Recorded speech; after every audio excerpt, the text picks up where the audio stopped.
Good morning, students. Welcome to TSS online class. Dear students, our today's topic is dimension and dimensional formula. First of all, we'll tell you why we are using dimensional formula. Listen. देखो, एक होता है dimension, एक होता है dimensional formula, right. जैसे कुछ base quantities होती है, बेस और फंडामेंटल क्वांटिटीज आप जानते हो, लेंथ, मास, टाइम, उसके बाद luminous intensity, amount of electric current, thermodynamic temperature, amount of substance वगैरह। ये कुछ 7 फंडामेंटल क्वांटिटीज होती हैं, ठीक है। फंडामेंटल या बेस क्वांटिटीज होती है। आई होप ये समझे होगे आप, ठीक है। उन फंडामेंटल या बेस क्वांटिटीज की कुछ यूनिट्स होती हैं, SI unit, CGS unit, FPS unit, आप ये सब पढ़े होगे, एमकेएस यूनिट, राइट। सिस्टम जो होते हैं हमारे, ये सब आप पढ़े होगे। अब उन डायमेंशनल फॉर्मूला की हमें ज़रूरत क्यों पड़ी या हमें डायमेंशन क्यों लाना है, उन सब की क्वांटिटी के लिए एक जो फंडामेंटल और बेस क्वांटिटी है उनके लिए एक अलग से एक सिंबल, एक लेटर डिसाइडेड है, राइट, जिसको हम लोग डायमेंशन बोलते हैं। मतलब कोई भी फिजिकल क्वांटिटी है, बेस क्वांटिटी है, उसको हम लोग डायमेंशन के फॉर्म में लिख सकते हैं। तो डायमेंशन के बारे में बोला जाता है, dimension of a physical quantity और of a base quantities are the powers to which any physical quantity can be represented, right. कि कोई भी डायमेंशन, जैसे आप अगर थोड़ा सा एग्जांपल लोगे समझ जाओगे। जैसे हमारे पास फंडामेंटल क्वांटिटीज क्या क्या होती हैं, फंडामेंटल और बेस क्वांटिटीज, फंडामेंटल और बेस क्वांटिटीज क्या क्या हैं, बेस क्वांटिटीज, फंडामेंटल और बेस क्वांटिटीज क्या क्या है। पहली है लेंथ,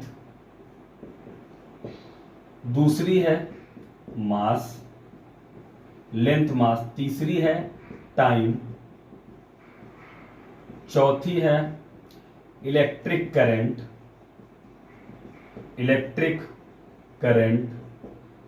पांचवी थर्मोडायनेमिक टेम्परेचर,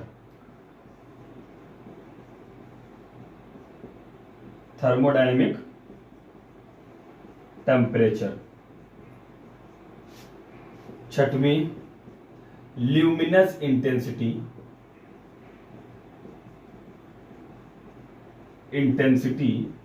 और सातवीं अमाउंट ऑफ सब्सटेंस।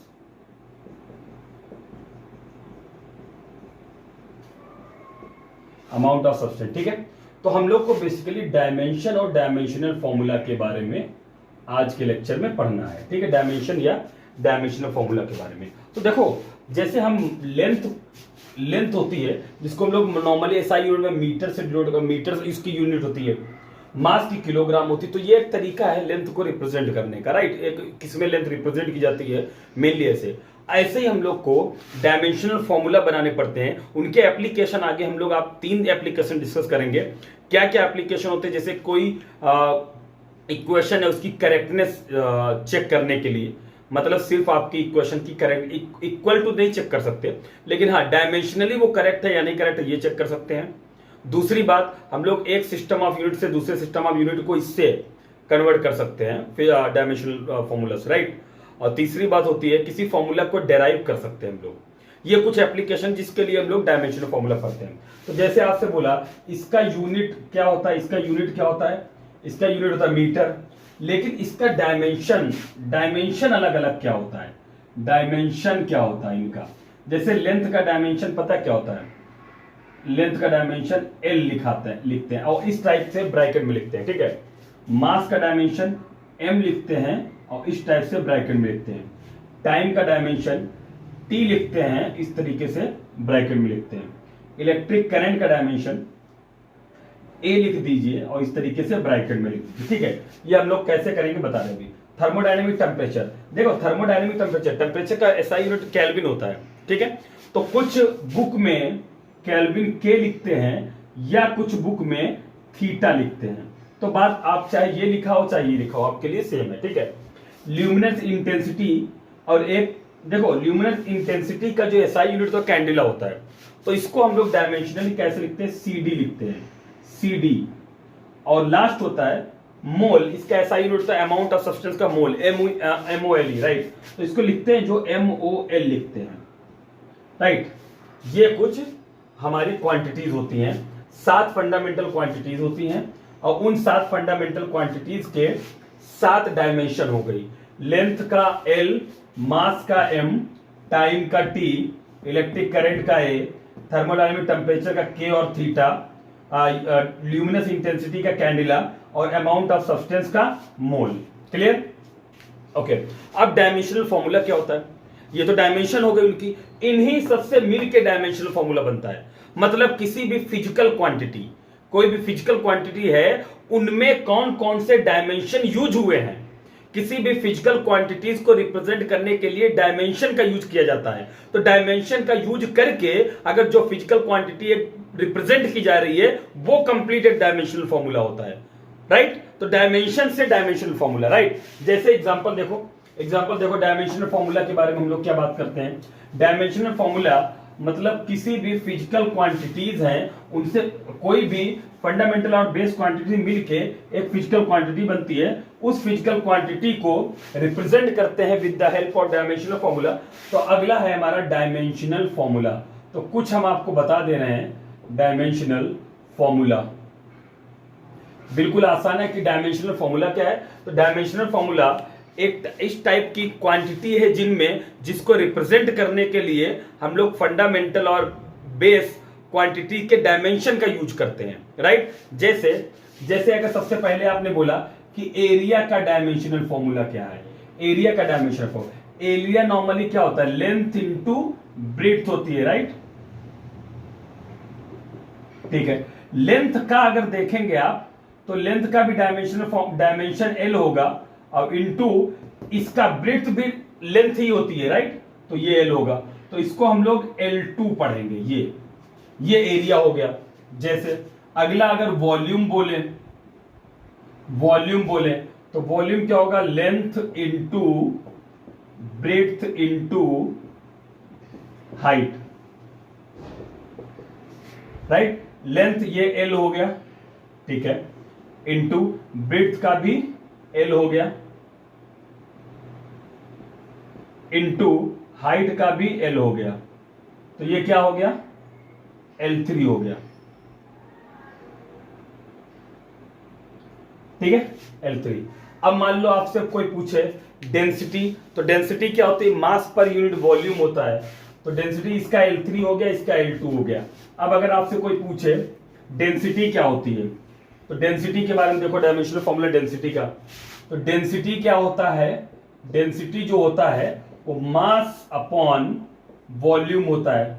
अच्छा, वॉल्यूम का भी आप निकाल चुके हो, तो मास का तो m हो जाएगा, उन्हीं डायमेंशन में रिप्रेजेंट कर रहे हैं इसको। वॉल्यूम का अभी L3 आप निकाले थे, तो ये क्या हो जाएगा, ml-3।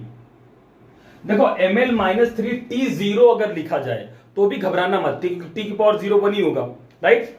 तो ऐसे भी ले सकते हैं, डेंसिटी हो गया। अब मान लो कोई बोल रहा है कि स्पीड का डायमेंशनल फॉर्मूला, स्पीड क्या होता है, डिस्टेंस अपॉन टाइम होता है, डिस्टेंस अपॉन टाइम होता है। डिस्टेंस का डायमेंशनल फॉर्मूला डायमेंशन L हो जाएगा, टाइम का T हो जाएगा, तो ये LT-1 आ जाएगा।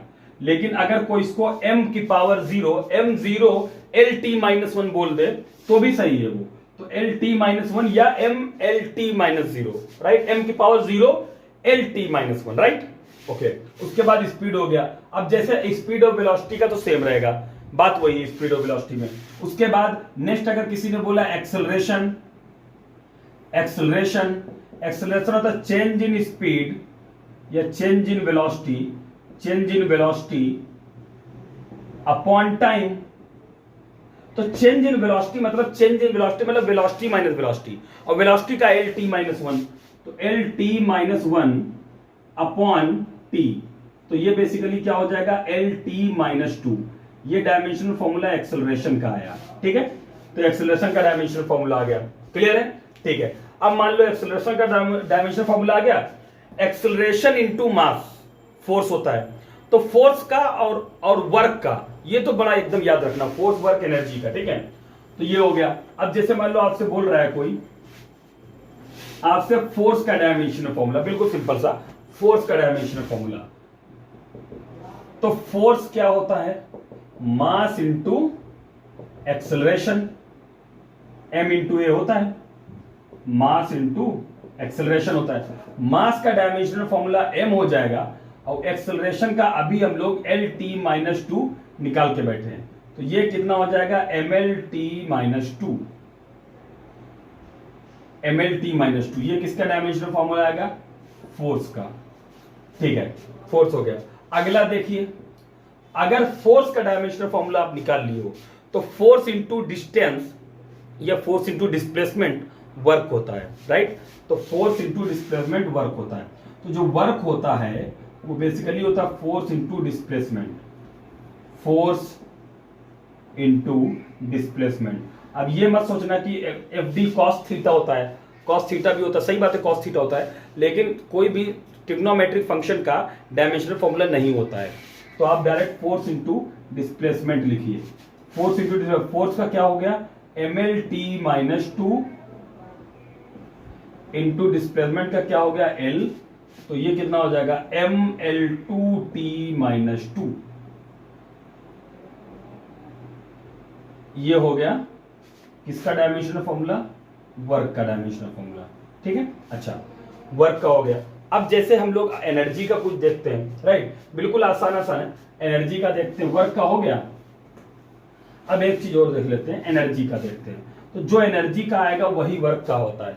जैसे एनर्जी, जैसे मान low potential energy, potential energy, अभी आप लोग आगे पढ़ोगे, कुछ फॉर्मूले आपके फिजिक्स में आगे आएंगे। पोटेंशियल एनर्जी होता है U = m × g × h।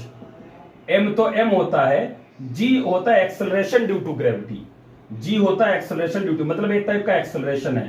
तो LT-2, अब इंटू हाइट L में, तो ये भी कितना हो जाएगा ML2T-2, ये इसका डायमेंशनल फॉर्मूला हो गया पोटेंशियल एनर्जी का। काइनेटिक एनर्जी का बोलोगे तो भी तो नहीं होगा, कैसे देखो सुनो, काइनेटिक एनर्जी का देखो, अगर आप बोलोगे काइनेटिक एनर्जी का, ठीक है, तो काइनेटिक एनर्जी का क्या होगा, काइनेटिक एनर्जी का क्या होगा, काइनेटिक एनर्जी का फॉर्मूला होता है 12mv²। याद रखना किसी कांस्टेंट का कोई डायमेंशनल फॉर्मूला नहीं होता है। m का क्या होगा, m का m होगा, और v का बेसिकली LT-1 होता है, और उसका स्क्वायर, v वेलोसिटी है ना, तो ये कितना हो जाएगा ML2T-2। ये डायमेंशनल फॉर्मूला किसका आ गया, काइनेटिक एनर्जी का डायमेंशनल फॉर्मूला आ गया। ठीक है, डायमेंशनल फॉर्मूला काइनेटिक एनर्जी का, पोटेंशियल एनर्जी का, वर्क का। अब टॉर्क देखो, टॉर्क, टॉर्क का एक बार देख लो, टॉर्क का देख लो। ऐसे आपको सारे डायमेंशनल फॉर्मूला पता करने हैं। टॉर्क अगर देखते हो तो टॉर्क जिसको टाउ से डिनोट करते हो, टॉर्क होता है force into perpendicular distance, into perpendicular distance. ठीक है, फोर्स का आप जाने हो अभी कि टॉर्क का डायमेंशनल फॉर्मूला जो लिखेंगे वो फोर्स का dimensional formula MLT-2 into L और लिख लीजिए, तो टॉर्क का डायमेंशनल फॉर्मूला क्या आ जाएगा ML2T-2, राइट। टॉर्क का डायमेंशनल फॉर्मूला आ गया। अब आपसे कोई पूछे, ठीक है, टॉर्क का लिख लियो, यूनिवर्सल ग्रेविटेशनल कांस्टेंट जो कैपिटल G होता है, क्लास 9th में आप लोग पढ़े होंगे, राइट। तो यूनिवर्सल ग्रेविटेशनल कांस्टेंट जो कैपिटल G होता है उसका डायमेंशनल, अभी तो हम बेसिक ले रहे हैं, राइट। तो यूनिवर्सल ग्रेविटेशनल कांस्टेंट जो होता है उसका डायमेंशनल फॉर्मूला क्या होता है, यूनिवर्सल ग्रेविटेशनल कांस्टेंट। अगला है universal gravitational constant capital G। तो F इक्वल टू एक फॉर्मूला होता है G m1 m2 upon r², ये F का फॉर्मूला होता है। तो G का फॉर्मूला क्या होता है F into r² upon m1 into m2। तो देखो अब G का जब डायमेंशनल फॉर्मूला हम लोग निकालेंगे तो क्या डायमेंशन लिखे, F का डायमेंशनल फॉर्मूला इंटू R के डायमेंशनल फॉर्मूला का स्क्वायर डिवाइडेड बाय m1 का डायमेंशनल फॉर्मूला और m2 का डायमेंशनल फॉर्मूला। ऐसे F का होता है MLT-2, R का होता है L की पावर 2 हो जाएगा, डिवाइडेड बाय m इसका m की पावर 2, m की पावर 2। तो ये क्या आ जाएगा, g का डायमेंशनल फॉर्मूला m की पावर -1 L3 t -2।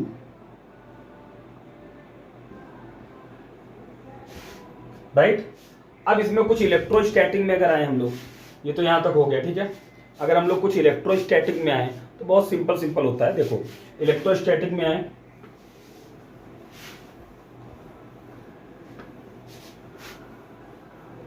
तो सबसे पहले देखो करंट का एम्पियर था ए, वो तो बिल्कुल फंडामेंटल क्वांटिटी थी, राइट, फंडामेंटल डायमेंशनल फॉर्मूला था उसका। अब जैसे सबसे पहले आता चार्ज, चार्ज का डायमेंशनल फॉर्मूला, तो चार्ज Q होता है, Q equal to I into T होता है, आप जानते होंगे।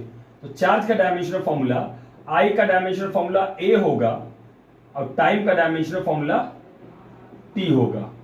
तो Q का dimensional formula A into T,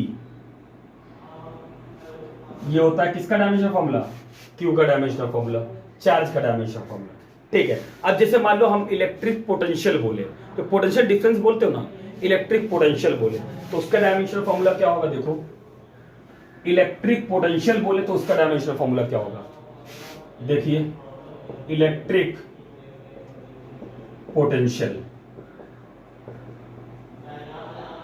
आप लोग जानते होंगे कि इलेक्ट्रिक पोटेंशियल जो होता है, क्लास 10th में पढ़े होंगे, work on a unit charge होता है। मतलब इलेक्ट्रिक पोटेंशियल का फॉर्मूला वर्क अपॉन चार्ज ऐसे होता है। Electric potential V equal to होता है वर्क अपॉन चार्ज, ठीक है। तो V का डायमेंशनल फॉर्मूला जो आएगा, वर्क का डायमेंशनल फॉर्मूला अपॉन Q का डायमेंशनल फॉर्मूला, वर्क का dimensional formula ml2 t -2 divided by Q का AT, राइट। तो V का डायमेंशनल फॉर्मूला जो होगा ml2 t -3 a -1, ये किसका डायमेंशनल फॉर्मूला हो गया, V का डायमेंशनल फॉर्मूला हो गया, ठीक है।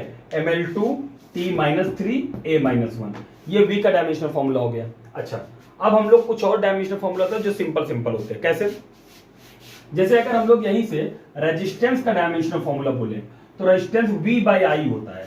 तो जब V का डायमेंशनल फॉर्मूला आप निकाल चुके हो, डिवाइडेड बाय आई कर दो, रेजिस्टेंस आ जाएगा। तो रेजिस्टेंस का, इलेक्ट्रिक रेजिस्टेंस जो होता है, रेजिस्टेंस का जो फॉर्मूला होता है R, जिसको लिखते हो, तो R equal to V by I लिख सकते हो यार। तो V का डायमेंशनल फॉर्मूला क्या होता है, ml2 t -3 a -1 divided by I का तो वैसे भी ये हो जाएगा। तो रेजिस्टेंस का जो डायमेंशनल फॉर्मूला आएगा वो क्या आएगा, ml2 t -3 a -2, ऐसे। ये किसका डायमेंशनल फॉर्मूला आ जाएगा, रेजिस्टेंस का डायमेंशनल फॉर्मूला आ जाएगा, ठीक है। ऐसे क्लास 9th में आप रिफ्रैक्टिव इंडेक्स पढ़े होंगे। तो रिफ्रैक्टिव इंडेक्स एक speed of light in vacuum divided by speed of light in any medium. तो ऑब्वियस सी बात है, स्पीड बाय स्पीड वो तो डायमेंशनलेस रहेगा, राइट। बहुत सी क्वांटिटी डायमेंशनलेस रहती है, ठीक है, कुछ यूनिटलेस भी रहती है, लेकिन जरूरी नहीं कि कोई क्वांटिटी जिसका यूनिट हो उसका डायमेंशन भी हो। जैसे आप प्लेन एंगल ले लो, प्लेन एंगल का यूनिट होता है रेडियन, बट उसका डायमेंशनल फॉर्मूला कुछ नहीं होता है, प्लेन एंगल का डायमेंशनलेस क्वांटिटी है, राइट। तो यूनिट हो सकती है, यूनिट जिसकी है जरूरी नहीं कि उसका डायमेंशनल फॉर्मूला भी हो। मैक्सिमम टाइम ऐसा होता है कि जिसकी यूनिट होती है उसका डायमेंशनल फॉर्मूला होता है, लेकिन इसके लिए मस्ट कंडीशन ये नहीं है कि जिसका यूनिट हो उसका डायमेंशनल फॉर्मूला होना ही होना है। मैक्सिमम टाइम ऐसा ही होता है, लेकिन मैं एग्जांपल दे रहा हूं, प्लेन एंगल, सॉलिड एंगल। तो प्लेन एंगल का डायमेंशन यूनिट क्या होती है, रेडियन, लेकिन उसका डायमेंशनल फॉर्मूला नहीं होता है, डायमेंशनलेस क्वांटिटी है, ठीक है। रिफ्रैक्टिव इंडेक्स डायमेंशनलेस क्वांटिटी है, सॉलिड एंगल डायमेंशनलेस क्वांटिटी है। जहां पे रेशियो आ रहा है वो हमारा डायमेंशनलेस क्वांटिटी होगा, राइट। तो इस पे बेस्ड कुछ क्वेश्चन करना, फिर हम लोग बाकी कुछ इससे रिलेटेड कुछ रूल बताएंगे और इसके एप्लीकेशन वो नेक्स्ट टर्म पे। Okay, thank you.